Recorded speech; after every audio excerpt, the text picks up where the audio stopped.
Alors, est-ce que ça vous est déjà arrivé que quelqu'un vous dise vos 4 vérités, qu'il vous dise en toute franchise ce qu'il pense de vous? Jean-Jacques, alors j'ai pris ce nom au hasard, j'espère qu'il n'y a pas de Jean-Jacques dans l'assistance. Jean-Jacques, j'ai remarqué que tu étais hypocrite, menteur et colérique. C'est certainement très désagréable à entendre et je n'encourage pas à le faire de cette manière aussi directe, mais c'est parfois nécessaire que quelqu'un soulève des problèmes qui existent dans notre vie et dans notre attitude. Quand on est en train de suivre un mauvais chemin ou de prendre de mauvaises décisions, c'est même une preuve d'amour. Et c'est même parfois salutaire pour notre âme que quelqu'un vienne nous alerter et nous parler avec vérité. Eh bien, c'est ce que Jésus a fait avec les responsables juifs du début du 1er siècle. Ils faisaient naufrage quant à la foi et Jésus va ouvertement les reprendre. Ils croyaient être proches de Dieu, alors qu'ils n'affichaient qu'une religion de façade. Et Jésus va dévoiler les turpitudes de leur cœur, leur duplicité, leur fourberie, leur fausseté. Au-delà des responsables religieux, c'est à nous tous que Jésus s'adresse, pour nous mettre en garde contre un danger très sérieux, l'hypocrisie religieuse qui nous éloigne de Dieu. Et c'est l'idée principale du discours de Jésus, et le problème est tellement grave que Jésus ne va pas prendre des pincettes, et vous allez voir que le propos est plutôt décapant, parce qu'il va littéralement dire à ses auditeurs leurs 4 vérités. Il leur reproche premièrement des priorités mal placées, ensuite une religion de façade et enfin un détournement coupable. Alors sans plus attendre, lisons dans l'évangile de Luc au chapitre 11 et on lira les versets 37 à 54.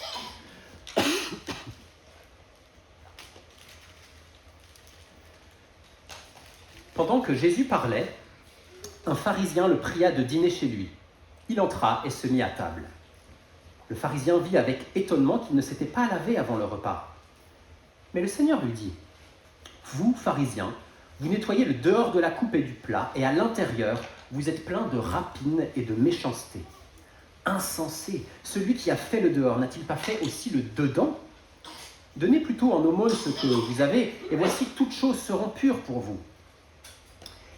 Mais malheur à vous, pharisiens, parce que vous payez la dîme de l'amande, de la rue et de toutes les herbes, et que vous négligez la justice et l'amour de Dieu. C'est là ce qu'il fallait pratiquer, sans omettre les autres choses. Malheur à vous, pharisiens, parce que vous aimez les premières places dans les synagogues et les salutations dans les places publiques. Malheur à vous, parce que vous êtes comme des sépulcres qui ne paraissent pas et sur lesquels on marche sans le savoir. Un des docteurs de la loi prit la parole et lui dit : « Maître, en parlant de la sorte, c'est aussi nous que tu outrages. » Et Jésus répondit : « Malheur à vous aussi, docteur de la loi, parce que vous chargez les hommes de fardeaux difficiles à porter et que vous ne touchez pas vous-même de l'un de vos doigts. Malheur à vous, parce que vous bâtissez les tombeaux des prophètes que vos pères ont tués. Vous rendez donc témoignage aux œuvres de vos pères et vous les approuvez, car eux, ils ont tué les prophètes et vous bâtissez leurs tombeaux. C'est pourquoi la sagesse de Dieu a dit : je leur enverrai des prophètes et des apôtres. Ils tueront les uns et persécuteront les autres, afin qu'il soit demandé compte à cette génération du sang de tous les prophètes qui a été répandu depuis la création du monde. Depuis le sang d'Abel jusqu'au sang de Zacharie, tué entre l'autel et le temple. Oui, je vous le dis, il en sera redemandé compte à cette génération. Malheur à vous, docteurs de la loi, parce que vous avez enlevé la clé de la science. Vous n'êtes pas entrés vous-même et vous avez empêché d'entrer ceux qui le voulaient. » Quand il fut sorti de là, les scribes et les pharisiens commencèrent à le presser violemment et à le faire parler sur beaucoup de choses, lui tendant des pièges pour surprendre quelques paroles sorties de sa bouche. C'était la parole de Dieu et je vais prier avant de regarder ça un peu plus en détail. Notre Dieu, notre Père, ce texte est rude et sévère et nous te prions qu'à travers ces reproches aux autorités religieuses de l'époque, tu puisses nous aider à discerner s'il y a des anomalies dans notre propre foi. Montre-nous si une forme d'hypocrisie est venue s'installer dans notre piété, dans notre relation avec toi. Parle avec vérité et reprends-nous pour notre bien et que ta parole pénètre dans notre cœur pour produire un effet salutaire. Ouvre nos oreilles pour entendre ce que tu as à nous dire ce matin. Et c'est au nom de Jésus-Christ que nous prions. Amen. Donc Jésus commence par souligner le problème des priorités dans la pratique religieuse des pharisiens. Et le détonateur, c'est que Jésus ne sait pas laver les mains avant de manger, ce qui choque les pharisiens. Et la teneur du discours suite à cet incident peut sembler disproportionnée. Si vous avez la bonne habitude de vous laver les mains avant de manger et d'exiger de vos enfants qu'ils en fassent autant, vous êtes peut-être surpris que Jésus ne se soit pas lavé les mains avant de se mettre à table, au verset 38. Mais il faut bien comprendre ce qui se joue derrière cette question du lavage des mains. Il ne s'agissait pas d'une question d'hygiène, mais d'une préoccupation rituelle. Le terme grec utilisé renvoie aux ablutions cérémonielles, et c'est de ce rituel religieux dont il est question. Et c'est d'ailleurs pour cela que dans la traduction Summer, il est traduit directement ablution rituelle. Donc vous pouvez être rassuré et continuer à vous laver les mains pour des raisons d'hygiène avant le repas. Et en tant que médecin, je ne peux que vous y encourager. La loi de l'Ancien Testament, la loi mosaïque, elle prescrivait effectivement un lavage rituel, mais pour les prêtres qui allaient offrir des sacrifices, et ponctuellement dans certaines situations d'impureté. On voit ça dans le livre du Lévitique. Mais les pharisiens, qui étaient membres d'un parti religieux juif très attaché au rituel et à la tradition, ils ont étendu ces exigences à d'autres situations plus quotidiennes, comme les repas. Ils ont ajouté à la loi des prescriptions et des ordonnances supplémentaires. Un peu comme si vous vous mettiez à vous laver les mains à chaque fois que vous touchez un objet quelconque, seulement parce que je vous ai conseillé à l'instant en tant que médecin de le faire avant le repas. Ça a du sens de se laver les mains avant le repas pour ne pas contaminer ce qu'on va manger, mais ça n'a pas de sens de le faire par zèle à longueur de journée. C'est cette attitude que Jésus reproche. Alors vous vous dites peut-être que ce n'est pas si grave d'en faire trop. Qui peut le plus, peut le moins. Mais ce qui préoccupe Jésus, c'est que les pharisiens attachent une grande importance à ces rites visibles et ne se préoccupent pas du tout de ce qui est bien plus important. Un peu comme si vous vous mettiez à vous laver les mains à longueur de journée, mais que vous finissiez par oublier de le faire avant le repas. Alors que c'est là le moment important pour des raisons d'hygiène. Jésus reproche aux pharisiens leur priorité mal placée. Ils ont inversé l'ordre et ils ne se préoccupent maintenant que des petits détails des lois cérémonielles et des traditions qu'ils s'imposent à eux-mêmes, et ils passent complètement à côté de ce qui est important. Et Jésus donne un exemple très évocateur au verset 42. Les pharisiens payaient la dîme de la menthe, de la rue et des herbes de leur jardin, mais ils négligeaient la justice et l'amour de Dieu. Alors, il y avait bien dans la loi la prescription de donner à Dieu 10% de ses produits agricoles, mais il n'était pas question de donner un brin d'herbe sur 10 ou une feuille sur 10 de menthe de son jardin. Les pharisiens allaient jusque-là, mais sans se préoccuper des principes moraux sous-jacents à la loi. Alors que le prophète Michée avait bien exprimé, par exemple, en Michée 6, verset 8, « On t'a fait connaître aux hommes ce qui est bien, et ce que l'Éternel demande de toi, c'est que tu pratiques la justice, que tu aimes la miséricorde, et que tu marches humblement avec ton Dieu. » Ils excellaient en fait dans le respect de ce qui pouvait être vu par les autres, et ils ne se souciaient pas de ce que Dieu seul peut voir.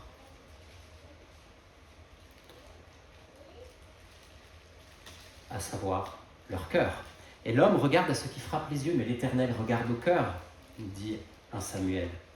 Voilà l'une des manifestations de l'hypocrisie religieuse que Jésus dénonce. Ils ont oublié Dieu dans l'équation, et ils ne se souciaient que du regard des hommes. Et c'est grave, parce que leur hypocrisie religieuse les éloigne de Dieu. Et Jésus les qualifie même d'insensés au verset 40. Ils ont perdu leur bon sens. Ils se sont laissés aveugler. Ils se contentent de l'aspect extérieur, mais celui qui a fait le dehors, n'a-t-il pas fait aussi le dedans ? On aura beau s'affairer à lustrer une coupe en or, si on a laissé à l'intérieur de la terre, elle ne pourra pas servir à boire quoi que ce soit. Ils soignaient l'extérieur, mais conservaient bien caché à l'intérieur la méchanceté de leur cœur et la rapine, dit le verset 39. Mais ça n'échappe pas au regard de Dieu. Jésus les encourage donc, au verset 40, à cultiver la vertu de l'amour du prochain par la pratique de l'aumône, mais sans démonstration ostentatoire. Voilà ce qui plaît à Dieu, un cœur humble et bienveillant, qui se préoccupe des autres. L'épître de Jacques, au chapitre 5, verset 8, nous dit « La religion pure et sans tache devant Dieu notre Père consiste à visiter les veuves et les orphelins dans leur affliction et à se préserver des souillures du monde. » Voilà ce qui plaît à Dieu. Alors, est-ce que c'est cela nos priorités ? Est-ce qu'on se préoccupe de notre prochain et des souillures de notre cœur, ou plutôt de se tenir bien droit à l'église et de chanter bien fort? Est-ce qu'on s'intéresse à emmagasiner des connaissances théologiques ou à passer plutôt du temps dans la prière, au pied de Jésus, dans la méditation de sa parole? Quelles sont nos priorités? Vous savez, il est plus facile d'avoir l'apparence de la piété que d'avoir une vraie piété intérieure, une vraie relation avec Dieu. Il est plus facile de mégoter sur l'interprétation litigieuse de quelques versets compliqués, ou de se préoccuper de savoir si Dieu a créé la terre en 6 jours, 6 000 ans ou 6 milliards d'années, plutôt que de se préoccuper de l'humilité de son cœur, de prendre soin de ceux qui souffrent autour de nous et de pratiquer l'hospitalité. Ce ne sont que des exemples. Mais il faut rajouter que le propos de Jésus n'est pas de se contenter des choses importantes. Il précise bien au verset 42, en parlant de la justice et de l'amour de Dieu, c'est là ce qu'il fallait pratiquer sans omettre les autres choses.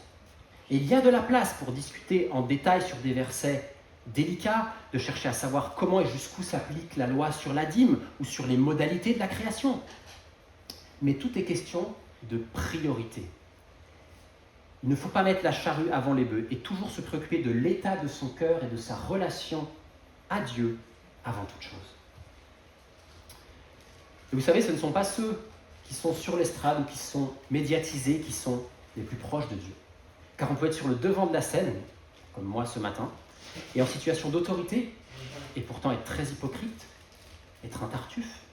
Et si vous avez la référence de la pièce de Molière intitulée Tartuffe ou l'imposteur, vous savez que ce personnage se faisait passer justement pour un homme très religieux, afin de tromper son monde et en l'occurrence d'escroquer le pauvre Orgon. Et si vous êtes comme moi, né dans une famille chrétienne, que vous avez été élevé au biberon évangélique, comme on dit parfois, ou si vous fréquentez une église chrétienne depuis de nombreuses années, alors nous sommes à grand risque d'avoir avec le temps inversé les priorités, pour se fixer sur des détails en oubliant l'essentiel. Mais nous sommes aussi à grand risque de tomber dans le deuxième volet de l'hypocrisie religieuse dénoncée par Jésus, c'est la religion de façade, le christianisme de façade, et c'est notre deuxième partie. Ce christianisme de façade est une menace qui éloigne de Dieu et qui, par voie de conséquence, éloigne aussi de Dieu notre prochain. Et Jésus souligne en fait 2 caractéristiques d'une religion qui ne serait qu'une religion de façade. Le premier danger, au verset 43, c'est de rechercher le paraître. Les pharisiens, ils veulent se faire mousser. Ils cherchent à être vus sur les places publiques, à être honorés dans les réunions et les rassemblements. Ils cherchent leur gloire personnelle et pas celle de Dieu. Ils ne sont pas animés par la crainte de Dieu, mais par l'ambition. Ils préfèrent être admirés par les hommes plutôt qu'être approuvés par Dieu. Le péché sous-jacent à cette manifestation d'hypocrisie religieuse, c'est l'orgueil. Proverbe chapitre 16, verset 18 nous dit « L'arrogance précède la ruine et l'orgueil précède la chute ». Vous avez peut-être des exemples à l'esprit de responsables religieux qui ont laissé ce péché grandir en eux, sans en prendre conscience et sans le traiter. Cet orgueil, cette ambition personnelle, ce désir de soigner le paraître au détriment de l'authenticité, conduit souvent à d'autres péchés. Quand on se croit au-dessus de la mêlée, on se laisse facilement entraîner par la soif du pouvoir qui se transforme en autoritarisme et qui conduit souvent à la cupidité, c'est-à-dire à l'amour de l'argent, mais aussi à la dépravation sexuelle. Alors vous êtes peut-être surpris que je cite ces 2 derniers péchés, mais c'est parce qu'il s'agit des 2 plus grandes tentations qui font chuter les pasteurs et les responsables d'église dans le monde, quand ils négligent de prendre garde à leur cœur et qu'ils se croient supérieurs aux autres. Ce sont les grands dangers qui guettent les responsables religieux, et particulièrement quand un culte de la personnalité s'installe dans la vie de l'Église. La responsabilité des leaders, c'est de rester d'humbles serviteurs, de veiller sur leur cœur et de sonder leur motivation. Mais la responsabilité des paroissiens, c'est de ne pas mettre sur un piédestal les responsables de l'Église. Il existe un danger réel d'idolâtrer les pasteurs, les anciens, les théologiens. Car attention, ils sont faillibles. Et lorsque l'orgueil les fait tomber, ou d'autres péchés associés, les conséquences affectent toute la communauté, parfois même au-delà.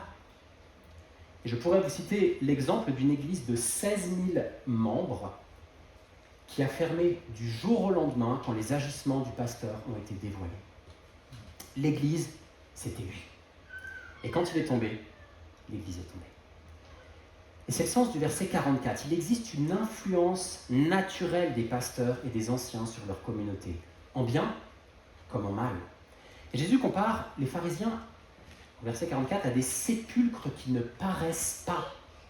Alors c'est une image qui nous parle moins aujourd'hui, mais dans la loi juive, le contact avec un mort rendait rituellement impur. Et par extension, marcher sur un tombeau aussi. On voit ça dans le livre des Nombres. Une tombe non visible, c'est une source d'impureté cachée et qui peut du coup nous contaminer. Ainsi en est-il d'un responsable religieux qui se contente de paraître juste, mais qui ne prend pas garde à son cœur et au danger qui s'y trouve, car son attitude va influencer la communauté. Et en se tournant ensuite vers ses disciples, au chapitre 12, verset 1, Jésus leur dit « Gardez-vous du levain des pharisiens qui est l'hypocrisie ». Il utilise l'image du levain, qui est une substance insignifiante en apparence, mais qui a le pouvoir de faire lever toute la pâte. L'hypocrisie est contagieuse, c'est pour cela qu'elle est dangereuse. Alors si vous n'exercez pas de responsabilité dans l'Église, que vous n'êtes pas ancien, pas membre du CA, pas responsable d'un pôle, pas membre du staff, vous êtes peut-être rassuré de ne pas être directement visé par ce passage et ce dernier propos. Mais vous devez quand même réfléchir au regard que vous portez sur les responsables et aussi sonder votre cœur si vous aspirez à des responsabilités ou si vous discernez un appel à en exercer. Sondons toujours nos motivations. La deuxième caractéristique d'une religion de façade, c'est de dire et ne pas faire, de savoir donner des leçons, mais sans se les appliquer à soi-même. Vous avez dû remarquer au verset 45 l'entrée en matière d'un scribe, autrement appelé docteur de la loi. Alors, il s'agit d'une fonction exercée par un expert de la loi de Dieu, un spécialiste de l'explication et de l'interprétation de la loi de Moïse. La plupart des scribes étaient membres du parti des pharisiens. Donc on peut presque associer la fonction religieuse du scribe avec le parti religieux des pharisiens, mais les scribes exerçaient un ministère vraiment officiel. Et Jésus leur reproche de donner des enseignements, mais qu'ils ne mettent pas eux-mêmes en pratique. Vous chargez les hommes de fardeaux difficiles à porter et vous ne touchez pas vous-même de l'un de vos doigts. Alors vous connaissez la formule, faites ce que je dis mais pas ce que je fais. C'est ça dont il est question. Il est par exemple tellement plus facile de faire une fois un enseignement sur la prière plutôt que de passer fidèlement du temps dans la prière chaque jour. Ce n'est pas le discours qui parle le plus aux gens, mais l'exemplarité d'une vie qui n'est pas juste une façade et qui met en pratique ses enseignements ou ses convictions. Le théologien Don Carson a dit lors d'une conférence « Je préfère passer 1 heure avec un adolescent qui a une relation vivante avec Jésus plutôt qu'avec un professeur de théologie qui n'a que des connaissances théoriques. » En tant que membre de l'Église réformée évangélique de Lyon, est-ce qu'on se comporte parfois comme des professeurs de théologie, comme des gardiens de la bonne doctrine, mais sans relation vivante avec Jésus, ou sans amour pour notre prochain ? Alors, je n'ai pas de diplôme de théologie, et je me sens terriblement concerné par ce propos de Jésus. J'ai bien failli, d'ailleurs, ne pas réussir à produire un enseignement, une prédication sur ce passage, tellement ce texte me travaillait et me remettait en question. Alors c'est probablement parce que je suis l'un des anciens de cette Église et que ce texte m'est destiné en premier, et je pense que les problématiques soulignées nous concernent tous. Quand nous affichons notre appartenance à Christ, mais que notre vie est manifestement en contradiction avec les enseignements de Jésus. Par exemple, quelqu'un qui parlerait de son amour pour Dieu, mais qui ne se gênerait pas pour médire d'un collègue, pour se mettre injustement en colère contre ses enfants, pour rechercher plus que tout son confort matériel ou pour vivre dans une forme d'impureté sexuelle. Dans quel domaine notre vie pratique est en contradiction avec nos convictions théoriques ?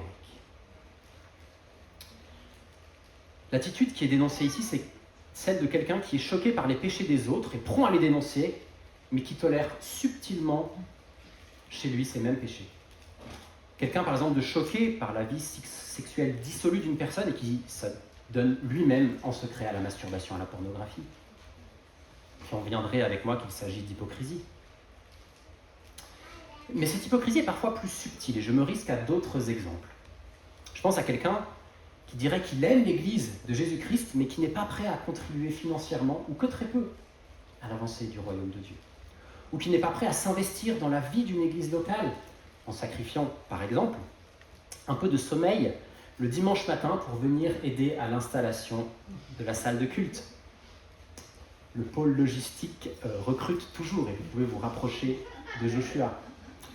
Mais pour autant, ce n'est pas la culpabilité, par la culpabilité que je nous incite à nous engager. C'est par amour pour Christ et par amour pour notre prochain que nous sommes invités à servir notre Seigneur dans l'Église qui est le corps de Christ. Je ne cherche pas à faire culpabiliser inutilement, mais la teneur du discours de Jésus est quand même là pour nous secouer et nous encourager à sonder notre cœur. Et la solution, ce n'est pas de cacher sa foi et ses convictions, mais c'est d'être authentique, de faire le ménage devant sa porte et de savoir se remettre en question.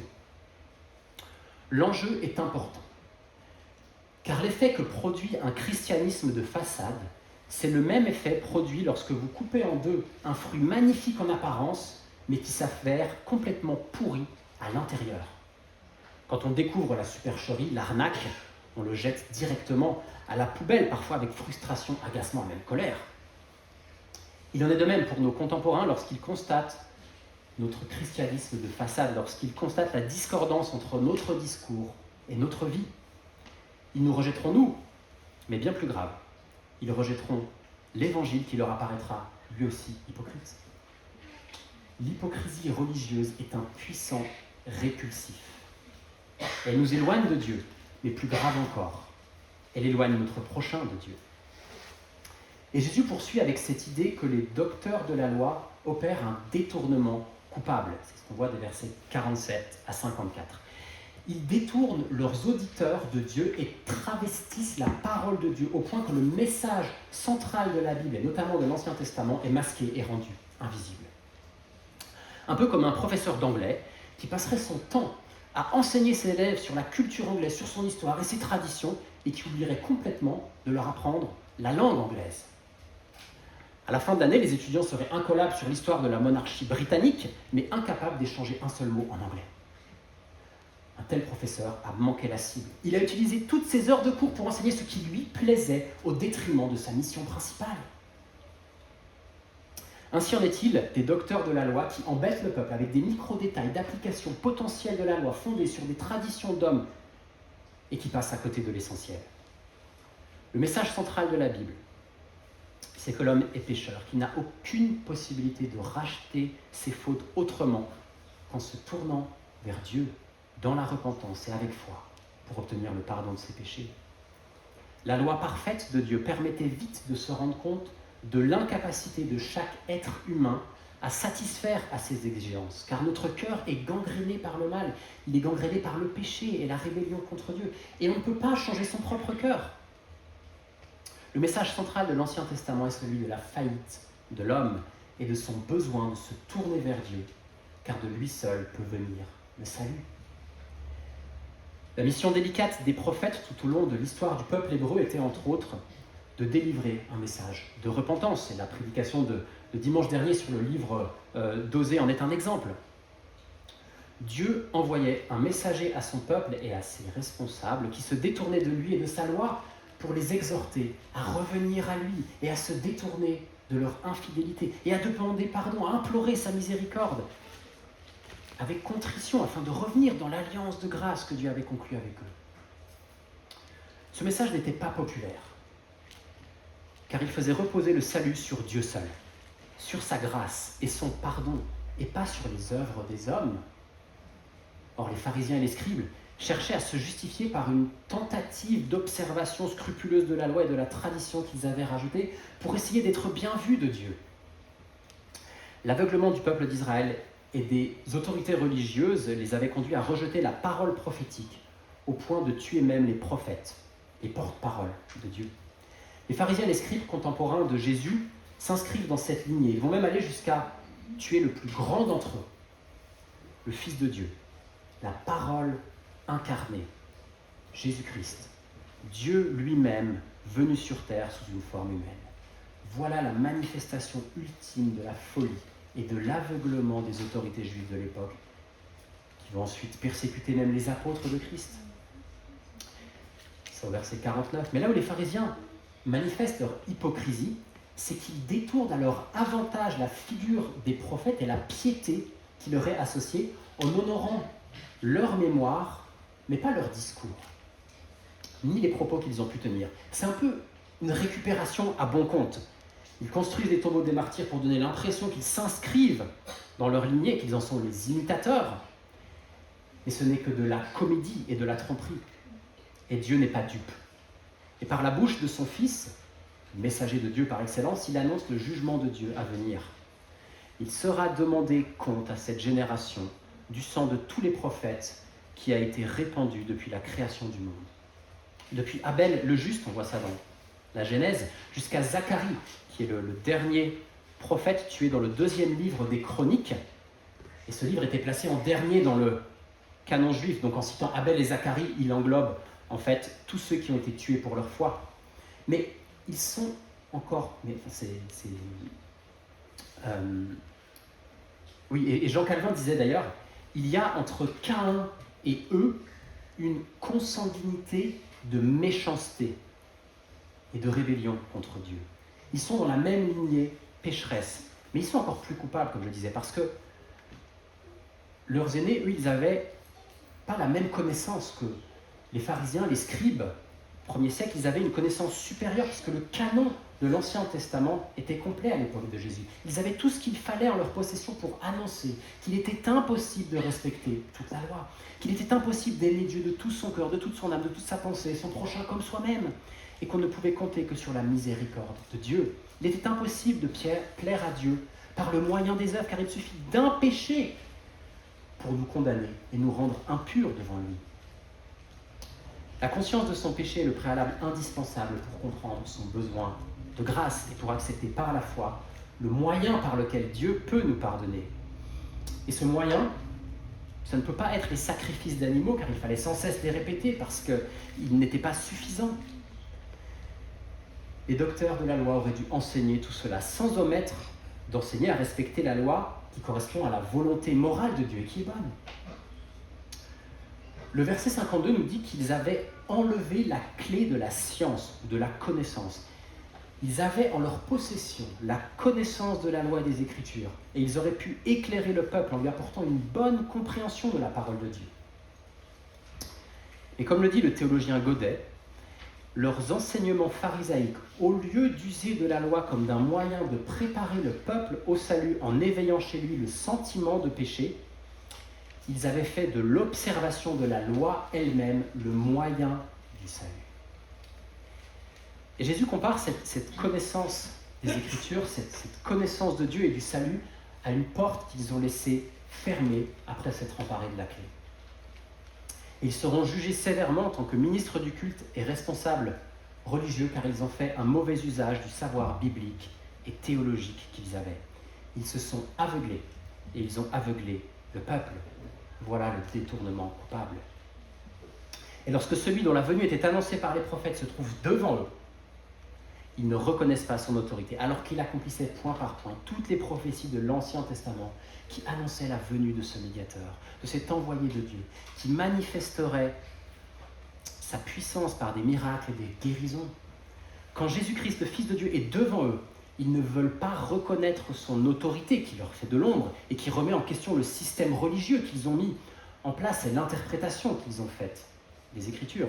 Ils s'opposent à lui ouvertement et cherchent à le piéger pour pouvoir le tuer. On voit ça dans la fin de notre passage, versets 53-54. Ils obtiendront gain de cause lors d'un procès pipé et par l'intermédiaire des Romains, ils le crucifieront sur une croix.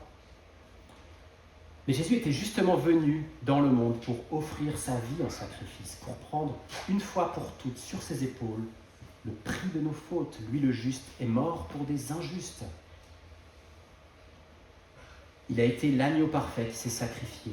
Pour nous, il est le moyen unique et suffisant par lequel nous pouvons être réconciliés avec Dieu, parce qu'il a parfaitement satisfait la justice de Dieu. Il n'était pas comme un sacrifice animal qui ne peut pas vraiment nous représenter.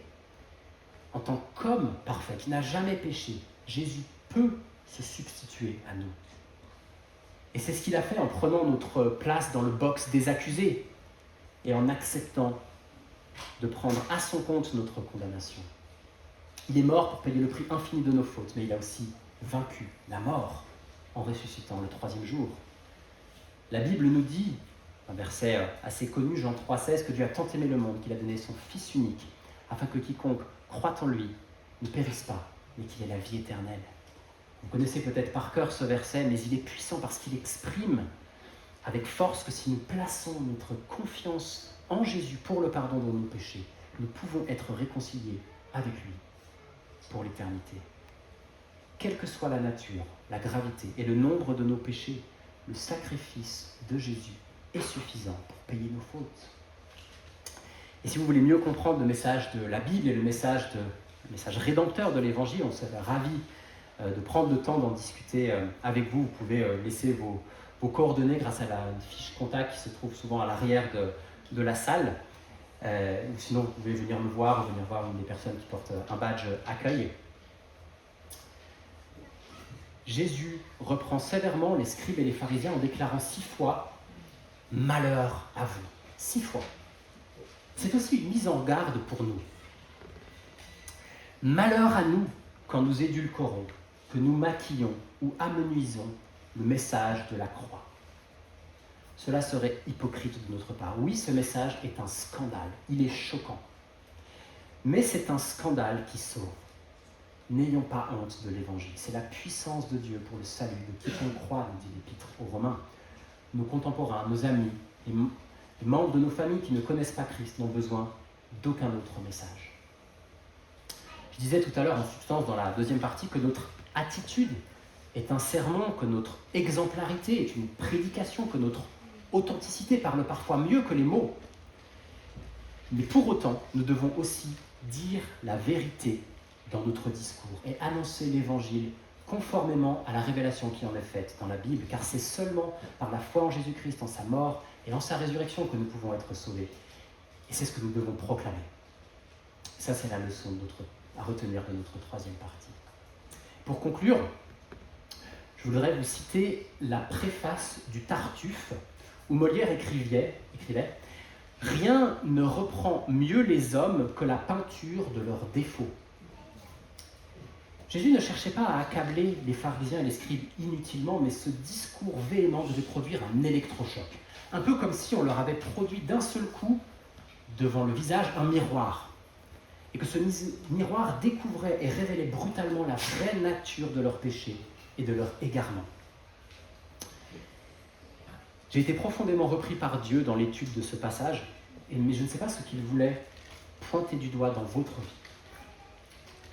Qu'allons-nous faire de cette remise en question que Jésus nous adresse? Où se trouve l'hypocrisie dans notre attitude ou notre relation avec Dieu? Où se trouve l'hypocrisie dans notre discours? Allons-nous rester sur le souvenir d'un texte intéressant, stimulant, ou allons-nous prendre le mal à la racine, par amour pour Dieu, et le prier d'agir par son esprit pour transformer notre cœur en profondeur? Je vais laisser quelques instants dans le silence pour un petit temps d'introspection et de prière, pour qu'on puisse faire le point dans notre cœur sur notre relation avec Dieu. Et puis je prierai.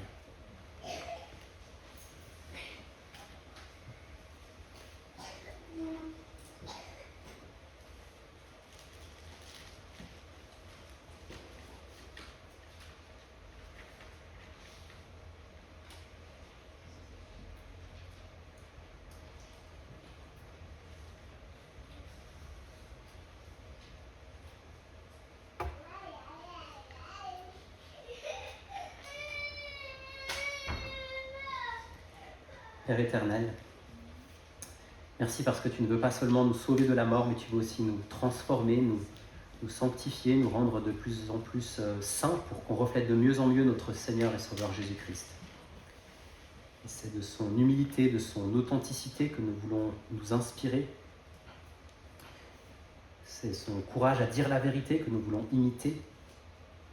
Aussi préserve-nous du mal, préserve-nous de l'hypocrisie et accomplis ton œuvre en nous par le Saint-Esprit. C'est au nom de Jésus-Christ que nous prions. Amen.